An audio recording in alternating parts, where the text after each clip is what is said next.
Bonjour, bonjour à tous ou rebonjour, bienvenue dans cet échange sur déployer efficacement les OKR.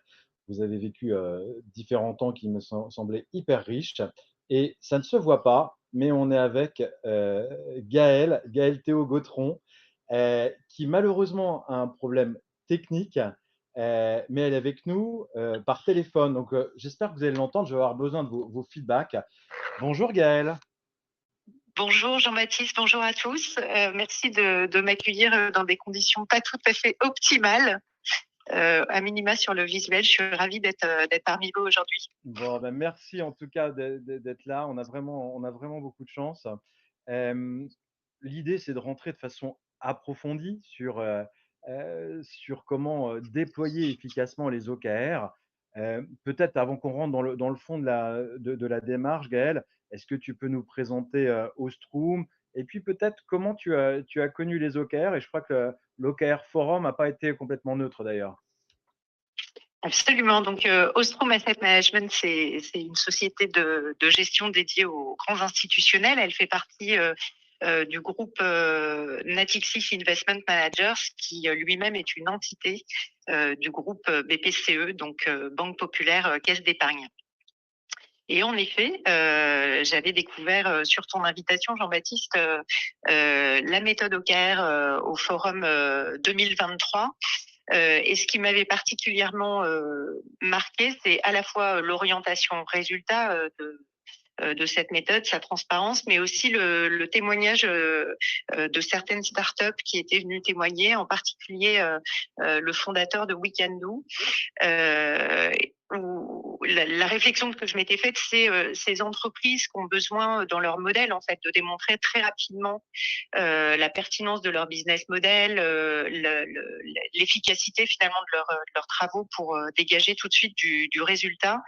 Si elles choisissent cette méthode pour piloter l'exécution de leur vision, c'est probablement que c'est extrêmement efficace et aussi frugal.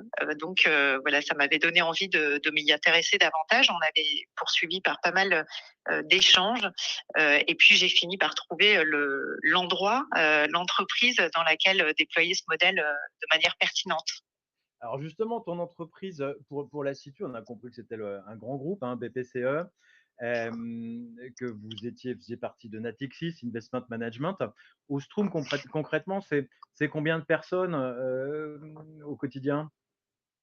Ostrom, donc on est 250 collaborateurs. Dans ces collaborateurs, c'est une grande majorité de front office, hein, de gérants et d'analystes financiers. Et puis ensuite, les fonctions corporate de l'entreprise, donc la finance, la conformité et des fonctions de développement et de support au développement du business. Alors, on voit ton image là, pour le coup, alors un peu figée forcément, mais voilà, et on te présente comme Chief Operating Officer. C'est pas ta seule casquette si on parle un peu de tes activités au quotidien. Oui, alors à la fois en tant que Chief Operating Officer d'Ostrom, j'ai en charge le pilotage du plan stratégique, les efforts de transformation et de relations avec nos partenaires. Et puis je suis également DRH de l'entité. Et ça c'est intéressant, on va en parler tout au long du projet, mais d'avoir ces deux casquettes et puis finalement les bénéfices qu'on voit en tant que CEO et puis DRH, je trouve particulièrement intéressant. Alors rentrons dans le vif du sujet. On a compris comment tu avais connu les OKR grâce à un événement comme on fait aujourd'hui. Mais quel était le point de départ pour dire OK, chez Ostrom, go, on y va? Mmh. Bien, je suis arrivée chez Ostrom il y a presque un an, hein, donc c'est à la fois récent et à la fois ça donne un peu de recul. Et quand je suis arrivée, la formalisation de notre nouveau plan stratégique 2025-2030 était en cours d'achèvement, et donc ma prise de poste s'est faite en découvrant ce plan stratégique et en contribuant au cadrage plus fin de chacune des initiatives. Et la question qui m'était posée par mon directeur général, c'est une fois que tous ces chantiers sont cadrés, revient avec une proposition de pilotage de ce plan stratégique. Et en fait, c'est un plan il est sur 5 ans, donc il est très large. Il contient 10 chantiers qui, pour la plupart, sont des programmes. Donc la réflexion, c'était de dire si on met ce plan stratégique sous un mode de pilotage de PMO classique, avec des comités de pilotage partout, des relevés de compteurs, des plannings, etc., on va avoir besoin de moyens énormes, et puis on va perdre en dynamique et en efficacité de ce plan. Donc en fait, l'idée des OKR est arrivée à ce moment-là, pour dire, on va pouvoir piloter de manière très concrète les résultats attendus de chacun de nos chantiers sur des pas plus rapprochés, des pas trimestriels. Et puis, on va pouvoir être très orienté résultat. On avait cette volonté. On est une société de gestion, donc bien sûr, une société de gestion, ça produit de la performance pour ses clients sous des conditions, des mandats qui nous sont donnés par les clients. Et on avait envie que l'exécution de notre plan stratégique reflète et renforce cette culture de la performance et du résultat. Les OKR répondaient bien à cette exigence. Et puis, du côté de la feuille de route RH, ce qui était très important pour nous, c'était de faire en sorte que chaque collaborateur de l'entreprise s'approprie, comprenne les objectifs du plan stratégique et surtout, voit sa contribution individuelle à ce plan stratégique. Et là, de nouveau, les OKR, à la fois par ce phénomène de transparence, et puis parce que on les décline au niveau le plus fin de l'organisation, permettait d'atteindre ces objectifs. Puis le troisième objectif, celui du COMEX, c'était on est confiant sur notre vision, sur ce plan stratégique et comment est-ce qu'on sécurise l'exécution, qui est la partie pas la plus facile en général sur les plans stratégiques, surtout quand il faut tenir le rythme pendant 5 ans. OK, ouais. Je retiens ton deuxième point en tant que DRH qui était parce qu'on parle souvent de l'exécution du plan stratégique dans cet après-midi, mais au bout du bout, Mmh. ça permet effectivement à chaque équipe et chaque collaborateur de voir la contribution qu'il a, à la réalisation de ce plan stratégique. Donc ça, c'est chouette. Moi, je trouve que c'était assez courageux et osé d'ailleurs, en prise de poste il y a 1 an, donc c'est encore assez frais, de dire Mmh. on va déployer ça avec les OKR. Alors justement, si on rentre concrètement sur le déploiement, ça, vous avez eu ces réflexions-là il y a juste 1 an. Heu, Oui. Qu'est-ce qui s'est passé? Quelles étaient les grandes phases que vous avez eues pour mettre en place, toute cette démarche? Et puis tu nous parleras bien sûr après, mais j'y reviendrai sur les résultats. La première étape, c'était de partager déjà cette modalité avec notre directeur général pour vérifier son appétit avant de le partager avec l'ensemble du COMEX. Hein. On a eu ce témoignage de confiance obtenu. On a passé du temps et tu nous as aidé là-dessus, Jean-Baptiste, à présenter finalement les apports des OKR, les modalités d'implémentation pour que l'ensemble du comité de direction comprenne bien ce que ça voulait dire si on s'engageait dans cette démarche. 1 an après, tu Donc, dirais que c'était quoi leur réaction finalement, après avoir vu, la méthode quoi, sans encore avoir vu les résultats? Parce que la définition des OKR, bien sûr, c'est eux qui l'ont fait après. Mais qu'est-ce que tu as perçu comme réaction plus globale au-delà d'Olivier, le directeur général? mais moi, j'ai perçu une grande ouverture et de l'appétit pour faire quelque chose de différent. Et c'était aussi une manière de marquer le passage d'un plan stratégique à un autre. De dire c'est pas seulement une vision différente, une ambition différente, c'est aussi la manière dont on va s'y prendre. Elle est différente et ça arrivait à un moment où Ostrom avait changé de physionomie puisqu'on a filialisé nos fonctions opération et technologie. Et donc ça arrivait à un moment où l'entreprise vivait un changement de physionomie. Donc voilà, tout ça, ça témoignait d'un nouveau départ aussi. Donc il y avait plutôt beaucoup d'appétit du COMEX et l'envie de se lancer. Alors je ne sais pas si tout le monde avait conscience de ce que ça représentait exactement, mais en tout cas il y a eu plutôt, oui, plutôt de l'enthousiasme, voilà, à essayer quelque chose de nouveau et qui répondait à ce que j'ai mentionné tout à l'heure, hein, à la fois Ouais. l'orientation résultat, le pas trimestriel et la transparence.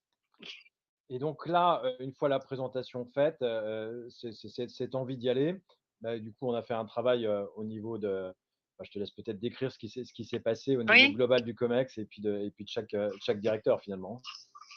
Tout à fait. Ben, on a déjà engagé, en chapeau un travail, de raffinage sur, la vision, à la fois la raison d'être de l'entité, donc c'est pour ça que je parle de raffinage. On n'a pas tout changé, mais on a précisé un certain nombre de choses et on a clarifié, un certain nombre de points. Et puis ensuite, tu nous as accompagnés, Jean-Baptiste, au niveau du COMEX pour faire cet exercice qui est quand même difficile et exigeant, hein, même s'il est passionnant, de définir nos objectifs aspirationnels, l'EKR de tête de l'entreprise. Et je dis un travail exigeant parce que c'est quand même la pierre angulaire de tout le travail qui en a découlé ensuite, c'est-à-dire accompagner nos managers dans leur montée en compétence sur la compréhension de cette méthodologie, mais aussi sur la base de ces OKR de tête, engager des travaux de déclinaison sur leur propre direction. Ce moment, il a été très intéressant parce que les managers, pendant ces sessions d'appropriation, ont pu aussi questionner, challenger les OKR de tête. Et c'est là où je trouve cette ouverture de dialogue entre les managers, le COMEX, les managers, leurs équipes. Ce challenge un petit peu en cascade a nourri beaucoup de réflexions et nous a permis de bien nous ajuster. J'ai trouvé que c'était une étape vraiment intéressante. Et puis, il y a un enjeu sur ce type de méthode qui est d'accompagner au long cours, en fait, l'entreprise. Avant que ça rentre dans l'ADN de l'entreprise, ces modalités de travail, il faut un peu de temps. Et donc, on a fait monter en compétence 2 OKR champions, hein, que vous avez formés, dont le rôle aujourd'hui est à la fois d'accompagner les équipes dans leur définition de 7 OKR trimestriels, d'accompagner le COMEX également, hein, de venir nous challenger, mais aussi ils sont là pour faire monter en compétence les personnes qui nous rejoignent, les nouveaux collaborateurs qui rejoignent Ostrom AM. Et également, c'était très important pour nous, ils collectent sur un pas semestriel tous les OKR atteints pour pouvoir les partager avec l'ensemble des collaborateurs. Et c'est donc on a un all staff, en tout cas tous les trimestres, on se réunit avec l'ensemble des collaborateurs et tous les semestres, l'objectif c'est de partager tous les succès pour que chacun se rende compte d'abord de la somme finalement des résultats obtenus et puis qu'on puisse entretenir cette dynamique de delivery.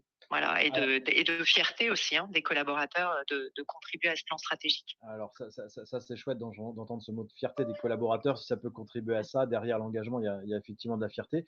Justement, donc ça fait 10 mois qu'on a initié la démarche. Mm. Je ne sais pas si c'est court ou si c'est long, mais concrètement, tu parles de vous célébrez les succès, mais c'est quoi les résultats concrets de ce qui marche bien et peut-être des points plus difficiles ou en tout cas sur lesquels vous avez encore un peu de chemin à faire. Mais concrètement, c'est quoi? Qu'est-ce qu'on voit aujourd'hui?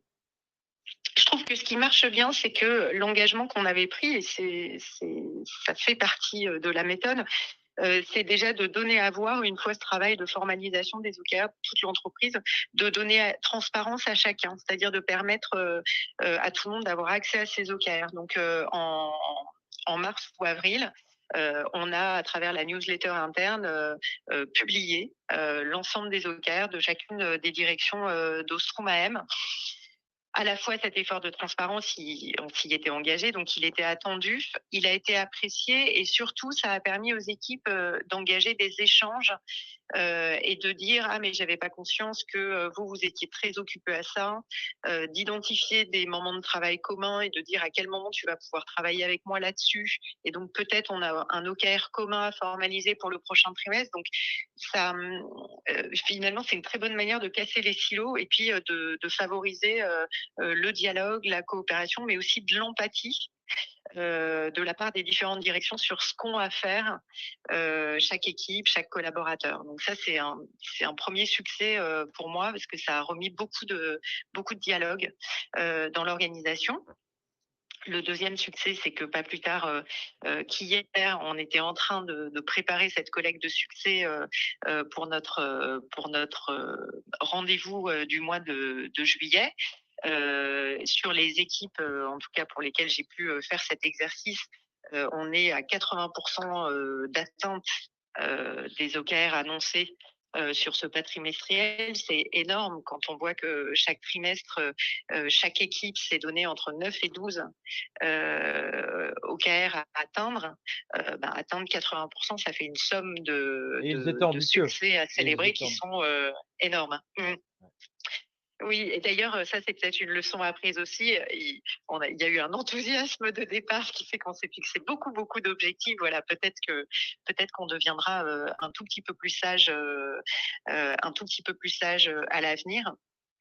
Donc voilà, c'est cette dynamique qui est impressionnante. Et puis voilà, 80% de KR atteints, c'est exceptionnel. Et je trouve qu'encore une fois, je reparle de fierté parce que c'est pouvoir matérialiser de manière très concrète le résultat de l'engagement de chacun.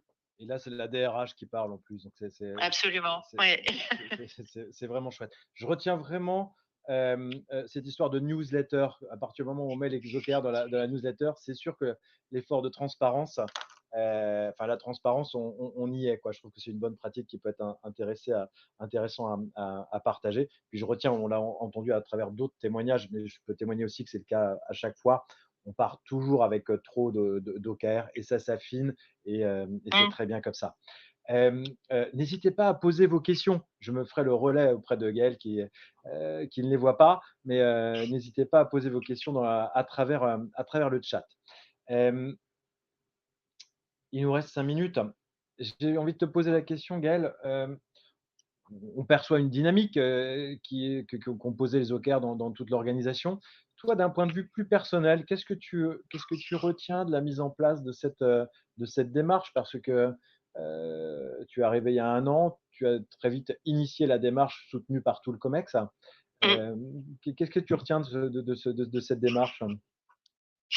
Déjà beaucoup de satisfaction parce que ça a été,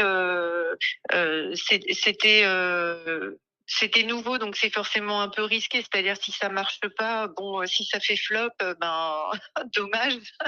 Hem C'était, comment dire? C'est plutôt un beau, succès, d'entreprise, je trouve, parce que, ça nous a permis vraiment d'enclencher cette dynamique, nouvelle, dont je parlais. Et là, je parle avec ma casquette de responsable du pilotage du plan stratégique et de son exécution. Ça m'a beaucoup simplifié la vie. C'est-à-dire, c'est beaucoup plus simple à manœuvrer, de mon point de vue, une fois que le gros travail de fondation est fait, qu'un pilotage classique de programme. Le deuxième élément, je te l'avais partagé, Jean-Baptiste, c'est que je trouve le retour sur investissement exceptionnel. C'est-à-dire que avec une approche de conseil assez frugale, hein, vous nous guidez vraiment dans cette démarche, mais c'est ponctuel, c'est partout, c'est frugal. Je trouve le retour d'investissement sur un temps court et dans un budget très raisonnable, exceptionnel. Et j'ai été surprise de ça. J'ai dû dire à un moment donné, je n'en attendais pas tant. Bon, Voilà. j'ai le sentiment que c'est pas fini, donc tant mieux si ce retour sur investissement, il est, il est fort, mais on va pas détailler là, mais effectivement, pour quelques dizaines de milliers d'euros, il y a l'accompagnement de tout le COMEX, la formation de l'ensemble des managers et la montée en compétences d'OKR Champions. Absolument. Comment la méthode vit, parce que les OKR vont être vivants, comment est-ce que la méthode vit aujourd'hui en termes peut-être de formation des managers, des OKR Champions? Comment cette communauté vit aujourd'hui? Alors, nos OKR championnes se mettent à la disposition de chaque manager pour accompagner leurs équipes. On a néanmoins le projet de former 3 OKR championnes additionnelles pour que les directions à l'intérieur de leur direction des personnes, qui puissent soutenir la démarche. J'ai la conviction que c'est assez puissant quand c'est, un de nos collègues qui pilote l'ensemble ou qui soutient l'ensemble qu'on a envie, de le suivre. Ensuite, on a mis en place des rituels, c'est-à-dire qu'à intervalles réguliers, dans le trimestre, par exemple, dans mes équipes, c'est toutes les 3 semaines, on fait le point sur, notre avancement, ce qui bloque, ce qu'on a envie, là où on a peut-être été trop ambitieux, mais surtout ce qui est important, c'est que ce dialogue, il permet de dire: «Je suis sur la bonne voie et donc c'est OK», ou bien si j'ai des problèmes d'exécution, je le sais tout de suite, on en discute et on arrive à voir qu'est-ce qu'on va mettre en œuvre pour débloquer la situation. Donc ça, je trouve, c'est très puissant parce que ça nous permet de voir très tôt les difficultés. Un problème posé, c'est un problème quasiment résolu. Donc ça nous aide beaucoup là-dessus. Et puis, à 18h30, à 17h30, pardon, on aura de notre côté un point de focus sur le plan stratégique. Et donc, on fait cette revue avec le comité de direction, voilà, de l'avancement de notre plan stratégique piloté par les OKR. Donc, il y a pas mal de cordes de rappel, de mécanismes de renforcement et de rituels qui se sont installés parfois sans qu'on fasse rien aussi. C'est-à-dire qu'il n'est pas rare dans une réunion que les personnes mentionnent le thème de la réunion, le KR avec lequel elle est en rapport pour repositionner le sujet dans le contexte Et donner de du notre plan sens. stratégique. Et donner du Et sens. donner du sens. Bon, il est 17h05. J'ai le sentiment que ça a bien fonctionné à distance, en tout cas, parce que le sujet est passionnant. J'aurais juste une dernière question, Gaël. J'aime bien poser cette question, c'est une façon pour moi de voir comment le sujet a cranté, voilà, sachant qu'il y a une maturité, il faut un petit peu de temps pour que ça touche la culture d'entreprise, bien sûr. Oui. Si les managers ont été formés il y a un peu plus de 6 mois maintenant, il y a 6 mois, si aujourd'hui, et le COMEX les connaît depuis un peu plus longtemps, si demain ou au COMEX de ce soir, vous dites on arrête les OKR, qu'est-ce qui se passe? Mais je pense qu'on serait très ennuyés parce que c'est quand même devenu notre boussole. Donc nos points de repère sont sur les OKR, maintenant. Donc je dis pas qu'il faut pas continuer à soutenir, hein. Les mécanismes de renforcement, pour moi, c'est très important. Et puis on a toujours des niveaux de montée en maturité qui sont pas ISO dans absolument l'organisation.